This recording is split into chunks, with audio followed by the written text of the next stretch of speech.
Viewers welcome back in program जी doctor साहब हुण असीं अगला जो इशू है उस बारे थोड़े विचार जानने चाहांगे उस तो बाद असां लवांगे अपने दर्शकों के जो मैसेज ने वो असीं अपने दर्शकों नाल सांझे करांगे जी डॉक्टर साहब। देखो कल 5 फरवरी ਨੂੰ ਕਸ਼ਮੀਰ ਡੇ ਹੈ ਔਰ ਇਹ ਦੇਖਦੇ ਹਾਂ ਕਿ ਇਸ ਵੇਲੇ ਕਸ਼ਮੀਰ ਦਾ ਇਸ਼ੂ ਜਿੱਥੇ ਕਸ਼ਮੀਰੀ ਲੋਕਾਂ ਨੇ ਆਪਣੀ ਬਹਾਦਰੀ ਆਪਣੀ ਗੈਰਤ जी ਔਰ ਆਜ਼ਾਦੀ ਲਈ ਪਿਆਰ ਦੇ ਨਾਲ ਆਪਣੇ ਖੂਨ ਦੇ ਨਾਲ ਇਸ ਮੁੱਦੇ ਨੂੰ ਅਲਾਈਵ ਰੱਖਿਆ।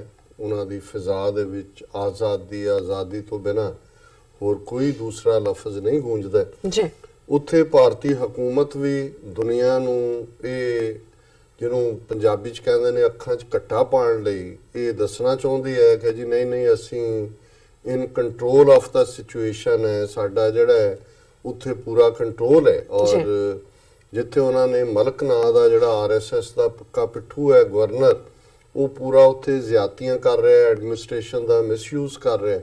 ਉੱਥੇ ਮੋਦੀ ਨੇ ਵੀ ਇਸ ਗੱਲ ਨੂੰ ਯਕੀਨੀ ਬਣਾਇਆ ਕਿ ਐਨ ਇਸ ਕਸ਼ਮੀਰ ਡੇ ਤੋਂ ਪਹਿਲਾਂ ਜਿਹੜਾ ਉੱਥੇ ਵਿਜ਼ਿਟ ਕਰੇ। ਔਰ ਇਸ ਗੱਲ ਬਾਰੇ ਵੀ ਕੋਈ ਦੋ ਰਾਵਾਂ ਨਹੀਂ ਨੇ ਕਿ ਕਸ਼ਮੀਰ ਵਾਦੀ ਦੇ ਲੋਕ ਜਿੱਥੇ ਆਪਣੀ ਆਜ਼ਾਦੀ ਲਈ ਖਲੋਤੇ ਨੇ ਉੱਥੇ ਉਹਨਾਂ ਨੂੰ RSS ਜਾਂ BJP ਦਾ ਅਸਲ ਚਿਹਰਾ ਕੀ ਹੈ, ਇਹਨਾਂ ਦਾ ਅਸਲ ਏਜੰਡਾ ਕੀ ਹੈ, ਇਸ ਬਾਰੇ ਕੋਈ ਭੁਲੇਖਾ ਨਹੀਂ ਹੈ। ਜਿਨ੍ਹਾਂ ਨੂੰ ਥੋੜਾ ਬਹੁਤ ਭੁਲੇਖਾ ਸੀ ਵੀ ਉਹਨਾਂ ਨੂੰ ਜਿਹੜੀ PDP ਦੇ ਨਾਲ BJP ਦਾ ਅਲਾਇੰਸ ਸੀ ਮਹਿਬੂਬਾ ਮੁਫਤੀ ਦੇ ਵੇਲੇ ਉਸ 'ਚੋਂ ਵੀ ਜ਼ਾਹਰ ਹੋ ਗਿਆ ਵੀ ਕਿਵੇਂ ਉਹਨਾਂ ਨੇ ਪਿੱਠ ਦੇ ਵਿੱਚ ਛੁਰਾ ਮਾਰਨ ਵਾਂਗ ਕਸ਼ਮੀਰੀ ਲੋਕਾਂ ਦੇ ਈਵਨ ਮੁੱਢਲੇ ਹੱਕਾਂ ਦੀ ਗੱਲ ਤਾਂ ਜਿਹੜੀ ਆ ਉਹ ਵਾਇਲੇਟ ਕੀਤੀ ਈਵਨ ਆਰਟੀਕਲ 370 ਔਰ ਉਸ ਨੂੰ ਵੀ ਜਿਹੜਾ ਆਪਣੀ NGO ਰਾਹੀਂ ਇੱਕ ਜਾਲੀ ਸੁਪਰੀਮ ਕੋਰਟ ਦੇ ਵਿੱਚ ਚੈਲੰਜ ਕਰਵਾਇਆ ਹੋਇਆ ਜੀ। ਸੋ ਨਰਿੰਦਰ ਮੋਦੀ ਦੀ ਵਿਜ਼ਿਟ ਨੂੰ ਲੈ ਕੇ ਜਿਹੜੇ ਇੰਟਰਨੈਸ਼ਨਲ ਐਕਸਪਰਟ ਨੇ ਉਹ ਵੀ ਦੇਖ ਰਹੇ ਸੀ ਵੀ ਉੱਥੇ ਕੀ ਹੋਏਗਾ। ਮੁਕੰਮਲ ਸ਼ਟਡਾਊਨ ਮੁਕੰਮਲ ਜੀ ਔਰ ਇਸ ਹੱਦ ਤੱਕ ਕਿ ਗਵਰਨਮੈਂਟ ਪੈਨਿਕ ਸੀ ਕਿ ਉਹਨਾਂ ਨੇ ਸਾਰੀ ਵਾਦੀ ਦੇ ਵਿੱਚ ਈਵਨ ਜਿਹੜੀ ਇੰਟਰਨੈਟ ਸਰਵਿਸ ਹੈ, ਮੋਬਾਈਲ ਸਰਵਿਸ ਹੈ, ਉਹ ਵੀ ਸਸਪੈਂਡ ਕੀਤੀ। ਸੜਕਾਂ ਤੇ ਪੂਰਾ ਉਜਾੜ। ਇਹ ਗੱਲ ਕੋਈ ਪਾਕਿਸਤਾਨੀ ਮੀਡੀਆ ਜਾਂ ਕਿਸੇ ਹੋਰ ਦਾ ਪ੍ਰੋਪੇਗੈਂਡਾ ਨਹੀਂ ਹੈ ਜਿਵੇਂ ਉਹ ਕਹਿੰਦੇ, ਇਹਨਾਂ ਦਾ ਆਪਣੇ ਮੀਡੀਆ ਦੀ ਇਹ ਜਿਹੜੀ ਹੈ ਖਬਰ ਹੈ। Kashmir observes shut down life hit, ਇਹ ਇਹਨਾਂ ਦੀ PTI ਦੀ ਖਬਰ ਹੈ। Closed markets and deserted roads greeted Prime Minister Narendra Modi on his arrival in Srinagar as Kashmir observed a shutdown on the call of separatists. आज़ादी पसंद तहरीकां ने सैयद अली शाह गिलानी, मीरवाइज उमर फारूक उन्होंने कॉल ਦਿੱਤੀ ਸੀ ਕਿ ਵੀ ਬੰਦ ਰੱਖੋ, ਬਿਲਕੁਲ ਇਹਨੂੰ ਦੱਸੋ ਕਿ ਵੀ ਤੂੰ ਇੱਥੇ ਵੈਲਕਮ ਨਹੀਂ। ਔਰ ਇਹ ਕਹਿ ਰਹੇ ਨੇ ਕਿ ਵੀ ਬਿਲਕੁਲ while the shutdown hit normal life, the state suspended mobile internet service across the valley to ensure that Modi's visit passes off peacefully. ਔਰ ਇਹ ਜਿਹੜਾ ਸਭ ਕੁਝ ਹੀ ਬੰਦ ਸੀ। ਹੁਣ ਉੱਥੇ ਜੇ ਬੰਦ ਸੀ ਤੇ ਇਹਨੇ ਫਿਰ ਐਡਰੈਸ ਕਿਹਨੂੰ ਕੀਤਾ ਹੈ? ਔਰ ਡਲ ਲੇਕ ਦਾ ਇਹਨੇ ਮੁਆਇਨਾ ਕੀਤਾ। ਡਲ ਲੇਕ ਤਾਂ ਜੰਮਿਆ ਹੋਇਆ ਅੱਜ ਕੱਲ੍ਹ ਕਿ ਜੀ ਉਹਨੂੰ ਕੀਤਾ। ਔਰ ਉੱਥੇ ਤੁਸੀਂ ਦੇਖੋ ਵੀ ਇਹ ਜਿਹੜੇ ਝੂਠ ਦਾ ਇਹਨਾਂ ਦਾ ਦਾਇਰਾਕਾਰ ਹੁੰਦਾ ਹੈ ਕਿਸ ਹੱਦ ਤੱਕ ਹੁੰਦਾ ਹੈ। ਪ੍ਰਾਈਮ ਮਿਨਿਸਟਰ ਉੱਥੇ ਕਹਿੰਦਾ will break back of terrorism in Kashmir. Surgical strike show India's new ਨੀਤੀ ਰੀਤੀ on terror. ਪਹਿਲਾਂ ਤਾਂ ਸਰਜੀਕਲ ਸਟ੍ਰਾਈਕ ਹੀ ਫੇਕ ਨੇ ਜੀ। ਹੁਣ ਤੁਸੀਂ ਕਸ਼ਮੀਰੀਆਂ 'ਚ ਜਾ ਕੇ ਲੋਕ ਘਰਾਂ 'ਚ ਨੇ, ਬਿਜ਼ਨੈਸਿਸ ਬੰਦ ਨੇ, ਇੰਟਰਨੈਟ ਸਰਵਿਸਿਜ਼ ਔਰ TV ਵੀ ਬੰਦ ਰੱਖੇ, ਸਾਰਾ ਮੋਬਾਈਲ ਸਰਵਿਸਿਜ਼ ਵੀ ਬੰਦ ਨੇ। ਔਰ ਉੱਥੇ ਹਵਾ ਦੇ ਵਿੱਚ ਆਪਣੇ ਮੀਡੀਆ ਦੇ ਜਿਹੜਾ ਜਹਾਜ਼ ਭਰ ਕੇ ਲੱਗਿਆ ਉਹਨਾਂ ਨੂੰ ਬਿਆਨਬਾਜ਼ੀ ਕਰ ਰਿਹਾ। Modi today said the government wanted to break the back of terrorism and would take all steps for a peaceful and prosperous Kashmir. ਜਦੋਂ ਤੁਸੀਂ ਕਸ਼ਮੀਰੀ ਮਾਰ ਦੇਣੇ ਨੇ, ਬੈਕ ਆਫ ਟੈਰਰ ਦਾ ਤਾਂ ਮਤਲਬ ਹੁਣ ਇਹੀ ਹੈ ਉੱਥੇ ਹਰ ਕਸ਼ਮੀਰੀ ਟੈਰਰਿਸਟ ਹੈ, ਕਿਉਂਕਿ ਹਰ ਬੱਚਾ, ਹਰ ਬੱਚੀ, ਹਰ ਜਵਾਨ, ਹਰ ਬਜ਼ੁਰਗ, ਹਰ ਮਾਂ, ਹਰ ਭੈਣ ਉਹ ਬਾਹਰ ਨਿਕਲ ਕੇ ਆਜ਼ਾਦੀ। ਸੋ ਤੁਸੀਂ ਉਹਦੀ ਬੈਕ ਤਾਂ ਹੀ ਹੈ ਕਿ ਬਈ ਉਹ ਸਾਰੇ ਐਲੀਮੀਨੇਟ ਕਰ ਦਿਓ। ਤੇ ਫਿਰ ਤੁਸੀਂ ਕਿਹਨੂੰ ਪੀਸ ਤੇ ਪ੍ਰੋਸਪੈਰਿਟੀ ਦਾ ਜਿਹੜਾ ਡਰਾਮਾ ਕਰ ਰਹੇ ਹੋ। ਔਰ ਇਹ ਜਿਹੜਾ ਉਸ ਦੇ ਉੱਤੇ ਖਲੋ ਕੇ ਕਹਿ ਰਿਹਾ we want to break the back of terrorism in the state. ਔਰ ਉਹਨੇ ਕਿਹਾ ਵੀ ਉੱਥੇ ਇੰਟਰਨੈਸ਼ਨਲ ਕਾਨਫਰੰਸ ਹੈ after inspecting the Dal lake here this afternoon. ਹੋਰ ਤਾਂ ਕੋਈ ਇੰਸਪੈਕਟ ਕਰਨ ਨੂੰ ਹੈ ਨਹੀਂ ਸੀ ਜੀ। ਜੇ ਕੋਈ ਸਰਕਾਰੀ ਕਿਸਮ ਦੇ ਵੀ ਰੈਂਟਾ ਮੁਸਲਮ ਇਕੱਠੇ ਕਰ ਲੈਂਦੇ ਉੱਥੇ, ਉਹਨਾਂ ਜੋ ਵੀ ਪਤਾ ਨਹੀਂ ਕਿਹਨੇ ਕੱਢ ਕੇ ਚਪੇੜ ਮਾਰ ਦੇਣੇ ਸੀ ਮੂੰਹ ਤੇ। ਉਹ ਇੰਨਾ ਵੀ ਇਹ ਰਿਸਕ ਲੈਣ ਨੂੰ ਤਿਆਰ ਨਹੀਂ ਸੀ ਕਿ ਵੀ ਆਪਣੀ ਸਰਕਾਰੀ ਕੋਈ ਹਜੂਮ ਹੀ ਜਿਹੜਾ ਹੈ ਮਜਮਾ ਇਕੱਠਾ ਕਰ ਦਈਏ। Modi said surgical strikes had shown to the world the new ਨੀਤੀ and ਰੀਤੀ of country in responding to acts of terror। ਹੁਣ ਤੁਸੀਂ ਦੇਖ ਲਓ ਕਿ ਵੀ ਇਹਨਾਂ ਦੇ ਸੋ ਕਾਲਡ ਸਰਜੀਕਲ ਸਟ੍ਰਾਈਕਸ ਤੋਂ ਬਾਅਦ ਬਾਰਡਰ ਤੇ ਕਿਹੜਾ ਦਿਨ ਹੈ ਜਦੋਂ ਇਹਨਾਂ ਦੇ ਅਫਸਰ ਔਰ ਦੂਜੇ ਨਹੀਂ ਮਾਰੇ ਜਾਂਦੇ। ਔਰ ਪਾਕਿਸਤਾਨ ਨੇ ਬਿਲਕੁਲ, ਔਰ ਨਾ ਸਿਰਫ ਇਹ ਕੱਲ ਦਾ ਦਿਨ ਜਿਹੜਾ ਹੋਏਗਾ ਲੰਡਨ ਦੇ ਵਿੱਚ, ਹਾਲਾਂਕਿ ਇੰਡੀਆ ਨੇ ਆਫੀਸ਼ੀਅਲ ਡਿਮਾਰਸ਼ੇ ਜਿਹੜੇ ਭੇਜੇ ਫੋਰਨ ਮਿਨਿਸਟਰੀ ਨੂੰ ਇੰਗਲੈਂਡ ਦੀ ਨੂੰ ਜੀ ਕਿ ਜੀ ਉੱਥੇ ਇਹਨਾਂ ਦੀ ਜਿਹੜਾ House of Commons Kashmir day organise ਨਾ ਕਰਨ ਦਿਓ, ਬਿਲਕੁਲ ਨਾ ਇਹਨਾਂ ਨੂੰ ਦਿਓ। ਉਹਨਾਂ ਨੇ ਕਿਹਾ ਜੀ ਇਹ ਅਸੀਂ ਨਹੀਂ ਰੋਕ ਸਕਦੇ। ਔਰ ਉਹਦੇ ਚ ਪਾਕਿਸਤਾਨ ਦੇ ਫੋਰਨ ਮਿਨਿਸਟਰ ਜਿਹੜੇ ਨੇ ਮਿਸਟਰ ਕੁਰੈਸ਼ੀ ਉਹ ਵੀ ਐਡਰੈਸ ਕਰਨ ਆ ਰਹੇ ਨੇ। ਔਰ ਪਾਕਿਸਤਾਨ ਨੇ ਵੀ ਇਸ ਵਾਰ ਥੋੜਾ ਜਿਹਾ ਜਿਹੜਾ ਗਟਸ ਦਿਖਾਏ ਨੇ, ਕਿਉਂਕਿ ਅਸੀਂ ਜ਼ਿਕਰ ਕੀਤਾ ਸੀ ਕਿ ਕਿਵੇਂ ਸ਼ਾਹ ਮਹਿਮੂਦ ਕੁਰੈਸ਼ੀ ਪਾਕਿਸਤਾਨ ਦੇ ਫੋਰਨ ਮਿਨਿਸਟਰ ਨੇ ਮੀਰਵਾਇਜ਼ ਉਮਰ ਫਾਰੂਕ ਦੇ ਨਾਲ ਜਿਹੜੇ ਕਿ ਹੁਰੀਅਤ ਕਾਨਫਰੰਸ ਦੇ ਥੋੜੇ ਜਿਹੇ ਨਰਮ ਸੁਰ ਵਾਲੇ ਲੀਡਰ ਨੇ, ਉਹਨਾਂ ਨਾਲ ਗੱਲਬਾਤ ਕੀਤੀ। ਉਹਦੇ ਤੇ ਇੰਡੀਆ ਨੇ ਬੜਾ ਪ੍ਰੋਟੈਸਟ ਕੀਤਾ। ਉਹਨਾਂ ਦੇ ਹਾਈ ਕਮਿਸ਼ਨਰ ਨੂੰ ਸੱਦ ਕੇ ਜਿਹੜਾ ਹੈ ਉਹ ਜਿਹੜੀ ਹੈ ਪ੍ਰੋਟੈਸਟ ਕੀਤਾ ਕਿ ਜੀ ਇਹ ਇੰਟਰਨਲ ਅਫੇਅਰਸ ਦੇ ਵਿੱਚ ਸਾਡੇ ਤੁਸੀਂ ਦਖਲਅੰਦਾਜ਼ੀ ਕਰ ਰਹੇ ਹੋ। ਪਰ ਕੱਲ ਜਿਹੜਾ ਪਾਕਿਸਤਾਨ ਦੇ ਫੋਰਨ ਮਿਨਿਸਟਰ ਜਿਹੜੇ ਨੇ ਮਿਸਟਰ ਕੁਰੈਸ਼ੀ, ਉਹਨਾਂ ਨੇ ਪਾਕਿਸਤਾਨ ਫੋਰਨ ਮਿਨਿਸਟਰ ਨਾਓ ਕਾਲਸ ਅਪ ਗਿਲਾਨੀ, ਉਹਨਾਂ ਨੇ ਸੈयद ਅਲੀ ਸ਼ਾਹ ਗਿਲਾਨੀ ਨੂੰ ਕਾਲ ਕਰਕੇ ਉਹਨਾਂ ਨੇ ਕਿਹਾ, ਔਰ ਗਿਲਾਨੀ ਨੇ ਕਿਹਾ ਕਿ ਵੀ they discuss the volatile situation in Jammu and Kashmir and he also thanked Pakistan for its moral political and diplomatic support. Syed Ali Shah ਨੇ ਕਿਹਾ ਜੀ ਬਹੁਤ ਸ਼ੁਕਰੀਆ, ਤੁਸੀਂ ਸਾਨੂੰ ਡਿਪਲੋਮੈਟਿਕ ਸਪੋਰਟ ਦੇ ਰਹੇ ਹੋ, ਸਿਆਸੀ ਦੇ ਰਹੇ ਹੋ ਸਪੋਰਟ, ਔਰ ਜਿਹੜੀ ਹੈ ਮੋਰਲ ਇਖਲਾਕੀ ਸਪੋਰਟ ਦੇ ਰਹੇ ਹੋ। ਔਰ ਗਿਲਾਨੀ ਨੇ ਕਿਹਾ ਵੀ ਕੁਰੈਸ਼ੀ ਨੇ ਅਸ਼ੋਰ ਕੀਤਾ ਹੈ ਕਿ ਪਾਕਿਸਤਾਨ ਕੰਟੀਨਿਊ ਰੱਖੇਗਾ ਇਸ ਸਪੋਰਟ ਨੂੰ to the Kashmiris for the right to self determination in accordance with UN security council resolutions. ਔਰ ਮੈਂ ਸਮਝਦਾ ਵੀ ਇਹ ਪਾਕਿਸਤਾਨ ਨੇ ਪਹਿਲੀ ਵਾਰ ਜਿਹੜਾ ਇਹ ਕਰੇਜ ਦਿਖਾਇਆ ਕਿ ਜਿੰਨਾ ਇਹ ਚੀਕਾਂ ਮਾਰਦੇ ਨੇ ਉਹਨਾਂ ਨੇ ਡਾਇਰੈਕਟਲੀ ਇਹਨਾਂ ਦੇ ਨਾਲ ਕਮਿਊਨੀਕੇਟ ਕੀਤਾ।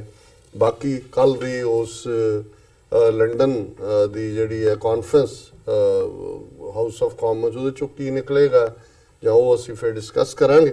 ਸੋ ਕੁੱਲ ਮਿਲਾ ਕੇ ਮੈਂ ਸਮਝਦਾ ਵੀ ਕਸ਼ਮੀਰੀਆਂ ਨੇ ਜਿੱਥੇ ਆਪਣਾ ਖੂਨ ਡੋਲ ਕੇ ਆਜ਼ਾਦੀ ਦੀ ਸ਼ਮਾ ਨੂੰ ਜਗਦਿਆਂ ਰੱਖਿਆ, ਉੱਥੇ ਘੱਟੋ ਘੱਟ ਪਾਕਿਸਤਾਨ ਨੂੰ ਵੀ ਜਿਹੜਾ ਇਸ ਦੀ ਅਹਿਮੀਅਤ ਦਾ ਅਹਿਸਾਸ ਹੈ। ਔਰ ਕਰੰਟ ਜਿਹੜੀ ਉੱਥੇ ਹਕੂਮਤ ਐਡਮਿਨਿਸਟ੍ਰੇਸ਼ਨ ਹੈ ਉਹ ਕਸ਼ਮੀਰੀਆਂ ਦੇ ਮੁੱਦੇ 'ਚ ਪਹਿਲੀਆਂ ਹਕੂਮਤਾਂ ਨਾਲੋਂ ਮੋਰ ਵੋਕਲ ਸਟੈਂਡ ਲੈ ਰਹੀ ਹੈ। ਹੁਣ ਮੈਂ ਤੁਹਾਡੇ ਲਈ ਡਾਇਜ਼ ਓਪਨ ਕਰਦਾ। ਥੈਂਕ ਯੂ ਸੋ ਮਚ ਰਾਜ ਸਾਹਿਬ। ਸਾਡੇ ਕੋਲ ਦਰਸ਼ਕਾਂ ਦੇ ਮੈਸੇਜ ਨੇ ਫੇਸਬੁੱਕ ਤੇ ਵੀ ਔਰ YouTube ਤੇ ਵੀ, ਔਰ ਸਾਰਿਆਂ ਨੇ ਬਹੁਤ ਖੁਸ਼ੀ ਦਾ ਇਜ਼ਹਾਰ ਕੀਤਾ ਹੈ ਕਿ ਆਪਾਂ ਫੇਸਬੁੱਕ ਤੇ ਆ ਗਏ। ਸੋ ਰਸ਼ੀਦ ਏ ਚੌਧਰੀ ਸਾਹਿਬ ਲਿਖਦੇ ਹਨ, good to see you back on Facebook. ਭੈਣ ਮਨਮੰਥਨ ਕੌਰ ਜੀ ਸਾਹਿਬ ਲਿਖਦੇ ਨੇ, ਕਹਿੰਦੇ ਨੇ ਕਿ ਵਾਹਿਗੁਰੂ ਜੀ ਕਾ ਖਾਲਸਾ ਵਾਹਿਗੁਰੂ ਜੀ ਕੀ ਫਤਿਹ। Back on Facebook, wow. ਕਹਿੰਦੇ ਨੇ ਦੋ I never missed SOS anyway. Seeing it back on Facebook is awesome. I can't stop smiling. A big welcome back here. And Afran Akram Sah ਲਿਖਦੇ ਨੇ, ਇਹਨਾਂ ਨੇ ਮੇਰੇ ਖਿਆਲ ਨਾਲ ਆਪਸ ਹੀ ਵਿੱਚ ਇਹਨਾਂ ਨੇ ਬੋਲਿਆ ਇੱਕ ਦੂਸਰੇ ਨੂੰ। ਉਸਮਾਨ रशीद साहब लिखते हैं कि खालिस्तान की, हाँ जी, उस्मान रशीद साहब लिखते हैं कि खालिस्तान की आज़ादी तक जंग रह गई है, जंग जारी रहेगी, जी जंग रहेगी। मज़हार खान कहते हैं कि नाइस डिस्कशन। हरदीप सिंह माही, दविंदर DS लिखते हैं कि बधाइयां हों जी, वापस आ गए फेसबुक ते। हरमेल सिंह लिखते हैं कि Khalistan is only solution. And Naushad Gujjar Sahab लिखते हैं डॉक्टर अमरजीत साहब जिंदाबाद, खालिस्तान जिंदाबाद, पाकिस्तान जिंदाबाद, पाक आर्मी जिंदाबाद कहते हैं। जतिंदर सिंह साहब लिखते हैं वधाइयां वधाइयां गुरसिखा ताई वधाइयां, thank you so much. Usman Rashid लिखते हैं बात नहीं बट के रहेगा हिंदुस्तान बन के रहेगा खालिस्तान उन्होंने लिखा है। दलजीत सिंह साहब लिखते हैं कि वो शुक्र वाहिगुरू जी का कि फेसबुक पेज ओपन करन दा। फिर उन्होंने गुरविंदर सिंह साहब लिखते हैं कि थैंक्स जी। उस्मान रशीद विरद्वार लिखते हैं कि खालिस्तान की आज़ादी तक जंग रहेगी, जंग रहेगी। और मेरा ख्याल है ਅਸੀਂ YouTube ਵਾਲੇ ਜਿਨ੍ਹਾਂ ਨੇ ਸਾਡਾ ਇਹ ਸਾਰੇ ਪੀਰੀਅਡ ਸਾਥ ਦਿੱਤਾ, ਹਾਂਜੀ, ਉਹਨਾਂ ਦਾ ਅਸੀਂ ਸਾਥ ਨਾ ਛੱਡੀਏ ਬਿਲਕੁਲ ਨੂੰ Even it's good we are doing these programs in Richmond Hill, Queens. There also needs to be more Gurbani Prachar in Richmond Hill. ਜੀ We need to spend more resources also organizing Gurbani Kirtan Darbars there. 6, 10, 10 ਦੇ ਥੱਲੇ ਜੀ ਤੁਸੀਂ ਬਿਲਕੁਲ ਠੀਕ ਫਰਮਾਇਆ। ਅਸੀਂ ਸਮਝਦੇ ਹਾਂ ਵੀ Gurdwara Richmond Hill cultural society ਸਾਡਾ ਸਭ ਤੋਂ ਪੁਰਾਣਾ ਈਸਟ ਕੋਸਟ ਦੀ ਜਿਹੜੀ ਜਿਹਨੂੰ ਮਦਰ ਆਫ ਆਰਗੇਨਾਈਜੇਸ਼ਨਸ ਕਹਿੰਦੇ ਨੇ ਜੀ ਹਾਲਾਂ ਡਾਕਟਰ ਰਣਜੀਤ ਸਿੰਘ ਦੱਸ ਰਿਹਾ ਸੀ ਵੀ ਉਸ ਤੋਂ ਪੁਰਾਣਾ ਗੁਰਦੁਆਰਾ ਸਾਹਿਬ ਪਹਿਲਾਂ ਫਲਸ਼ਿੰਗ ਦੇ ਵਿੱਚ ਸੀ, ਲੇਕਿਨ ਇਸ ਸਟੇਜ ਦੇ ਉੱਤੇ ਪੰਥਕ ਵਿਚਾਰਧਾਰਾ ਵਾਲਿਆਂ ਦਾ, ਪੰਥਕ ਚੜ੍ਹਦੀ ਕਲਾ, ਕੌਮੀ ਘਰ ਵਾਲਿਆਂ ਦਾ ਜਿਹੜਾ ਉਹ ਦਬਦਬਾ ਰਹਿਣਾ ਬੜਾ ਜ਼ਰੂਰੀ ਹੈ ਜੀ ਕਿਉਂਕਿ ਇੰਡੀਅਨ ਐਮਬੈਸੀਜ਼, ਕੌਂਸੂਲੇਟਸ ਹੁਣ ਸਾਰੇ ਪਾਸੇ ਆਪਣਾ ਸਿਰ ਕੱਢ ਰਹੇ ਨੇ ਔਰ ਜਿਨ੍ਹਾਂ ਗੁਰਦੁਆਰਿਆਂ 'ਚ ਪੰਥ ਦੀ ਗੱਲ ਹੁੰਦੀ ਹੈ ਉੱਥੇ ਮਾਹੌਲ ਨੂੰ ਖਰਾਬ ਕਰਨ ਦੀ ਕੋਸ਼ਿਸ਼ ਕੀਤੀ ਜਾ ਰਹੀ ਜੀ ਔਰ ਬਾਜ ਸਿੰਘ ਹੋਰਾਂ ਨੇ ਲਿਖਿਆ ਹੁਣ ਸਰਕਾਰ ਨੀਲ ਪੰਥੀਆਂ ਨੂੰ ਐਕਟਿਵ ਕਰ ਰਹੀ ਹੈ। ਐਕਚੁਅਲੀ ਸਾਡੇ ਵੀਰ ਪਰਮਜੀਤ ਸਿੰਘ ਹੋਰਾਂ ਨੇ ਇੱਕ ਸਮਾਲ ਵੀਡੀਓ ਭੇਜੀ ਕਿ ਕਿਵੇਂ ਦੀਵਾਨ ਲੱਗਾ ਹੋਇਆ, ਕੀਰਤਨ ਚੱਲ ਰਿਹਾ ਤੇ ਨੀਲ ਪੰਥੀਆਂ ਦਾ ਇੱਕ ਫਰਾਡੀਆ ਜਿਹੜਾ ਹੈ ਉਹ ਉੱਥੇ ਸੈਰ ਕਰ ਰਿਹਾ ਸੰਗਤ ਦੇ ਵਿੱਚ, ਇਧਰੋਂ ਉਧਰ ਘੁੰਮ ਰਿਹਾ, ਉਧਰੋਂ ਇੱਧਰ ਘੁੰਮ ਰਿਹਾ ਔਰ ਇਹ ਬਿਲਕੁਲ ਠੀਕ ਹੈ ਬਾਜ ਸਿੰਘ ਜੀ ਕਿ ਵੀ ਇਹ ਇੱਕ ਨਵਾਂ ਜਿਹੜਾ ਸੈਕਟ ਹੈ ਔਰ ਜਿਹੜੇ ਸਾਡੇ ਰਾਗੀ ਦੂਜੇ ਤੀਜੇ ਨੇ ਉਹ ਵੀ ਜਿਹੜਾ ਕੋਈ 4 ਪੈਸੇ ਦਿੰਦਾ ਉੱਥੇ ਜਾ ਕੇ ਵਾਜੇ ਖੋਲ ਕੇ ਬਹਿ ਜਾਂਦੇ ਨੇ ਬਿਨਾਂ ਇਹ ਦੇਖਿਆ ਵੀ ਕਿੱਥੇ ਮਨਮਤ ਹੈ, ਕਿੱਥੇ ਕਿਵੇਂ ਗੁਰੂ ਗ੍ਰੰਥ ਸਾਹਿਬ ਦੀ ਤੋਹੀਨ ਹੋ ਰਹੀ ਹੈ। ਔਰ ਫਿਰ 6, 10, 10 ਨੇ ਲਿਖਿਆ ਵੀ ਯਹੋਵਾ ਵਿਟਨੈਸ ਤੇ ਕ੍ਰਿਸਚੀਅਨ ਮਿਸ਼ਨਰੀਜ਼ ਜਿਹੜੇ ਨੇ ਉਹ ਇਸ ਰਿਚਮੰਡ ਹਿੱਲ ਔਰ ਦੂਸਰੇ 'ਚ ਕਰ ਰਹੇ ਨੇ ਆਪਣਾ। ਔਰ ਮੈਂ ਆਪਣੇ ਕੱਲ੍ਹ ਦੀ ਪ੍ਰੈਜੈਂਟੇਸ਼ਨ 'ਚ ਵੀ ਇਹ ਕਿਹਾ ਸੀ ਕਿ ਦੁਆਬੇ ਦੇ ਵਿੱਚ ਖਾਸ ਤੌਰ 'ਤੇ ਜਿਵੇਂ ਹੀਲਿੰਗ ਦੇ ਨਾਂ ਥੱਲੇ ਉਹਨਾਂ ਨੇ ਸਿੱਖ ਮੁੰਡੇ ਕੁੜੀਆਂ 1-2 ਜਿਹੜੇ ਪੈਸਟਰ ਪਾਦਰੀ ਬਣਾਏ ਨੇ, ਇੱਕ ਜਾਟਾਂ ਦਾ ਮੁੰਡਾ ਹੈ, ਇੱਕ ਹਿੰਦੂ ਖੱਤਰੀਆਂ ਦਾ ਹੈ ਔਰ ਤਿੰਨਾਂ ਦੇ ਵੱਡੇ ਚਰਚ ਜਿਹੜੇ ਨੇ ਉਹ ਦੁਆਬੇ ਦੇ ਵਿੱਚ ਐਸਟੈਬਲਿਸ਼ ਕੀਤੇ ਨੇ ਜਿੱਥੇ ਕਿ ਹੀਲਿੰਗ ਦੇ ਨਾਂ ਥੱਲੇ ਕਿ ਜੀ ਗੋਡੇ ਠੀਕ ਹੋ ਗਏ, ਲੱਕ ਠੀਕ ਹੋ ਗਿਆ ਔਰ ਧੜ ਜਿਹੜਾ ਉਹਨਾਂ ਨੇ ਇਹ ਵੀ ਹਿੰਦੂ ਤਵੀਆਂ ਨੇ ਉਹਨਾਂ ਨੇ ਦੇਖਿਆ ਕਿ ਵੀ ਈਸਾਈਆਂ ਦੇ ਖਿਲਾਫ ਸਾਥੋਂ ਤਾਂ ਨਹੀਂ ਹੁੰਦਾ ਤੇ ਇਹ ਸਿੱਖਾਂ ਨਾਲ ਔਰ ਇਹ ਵੀ ਆਉਣ ਵਾਲੇ ਪੀਰੀਅਡ ਦੇ ਵਿੱਚ ਸਾਡੇ ਲਈ ਇੱਕ ਵੱਡੀ ਸਿਰਦਰਦੀ ਬਣੇਗਾ ਔਰ ਇਹ ਈਵਨ ਇਹਨਾਂ ਨੇ ਜਿਵੇਂ 6, 10, 10 ਨੇ ਰਿਚਮੰਡ ਹਿੱਲ ਦੇ ਹਵਾਲੇ ਨਾਲ ਵੀ ਗੱਲ ਕੀਤੀ ਹੈ। ਇਹ ਵੀ ਮੈਨੂੰ ਕਿਸੇ ਨੇ ਇਸ ਬਾਰੇ ਜਾਣਕਾਰੀ ਦਿੱਤੀ ਸੀ। ਉਮਰ ਅਫਤਾਬ, ਸਲਾਮ ਡਾਕਟਰ ਸਾਹਿਬ, ਨੀਲਮ ਭੈਣ ਜੀ, ਪਾਕਿਸਤਾਨ ਖਾਲਿਸਤਾਨ ਜ਼ਿੰਦਾਬਾਦ, ਬਹੁਤ ਬਹੁਤ ਸ਼ੁਕਰੀਆ ਭਾਈਜਾਨ। फिर जड़े उमर आफ्ताब जी लिखते हैं डॉक्टर साहब आप जनाब की बात सुन के और ज़्यादा कदर और कीमत बढ़ती है अपनी आज़ादी की और आपके लिए भी और ज़्यादा दुआ निकलती है। अल्लाह करम फरमाए और आज़ादी दे। आमीन आमीन। उमर साहब असी समझते हैं भी आज़ादी हर एक दा मुढ़ला हक है। पशु पंछी दुनिया दे विच जिहड़ा आज़ादी है ये रब ने जिवें भी रब ने हर एक नूं बाई बर्थ आज़ादी जिन्हों कहते सी आज़ादी जन्म सिद्ध अधिकार है।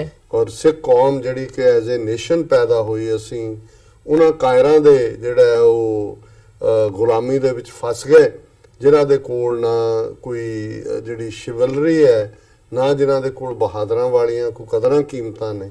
लेकिन रब ने चाहया ते सिख कौम बहुत जल्दी इन्हां दे चुंगल चों आज़ाद हो के ਜਿਹੜਾ ਉਹ ਆਪਣਾ ਘਰ ਖਾਲਿਸਤਾਨ ਬਣਾਏਗੀ।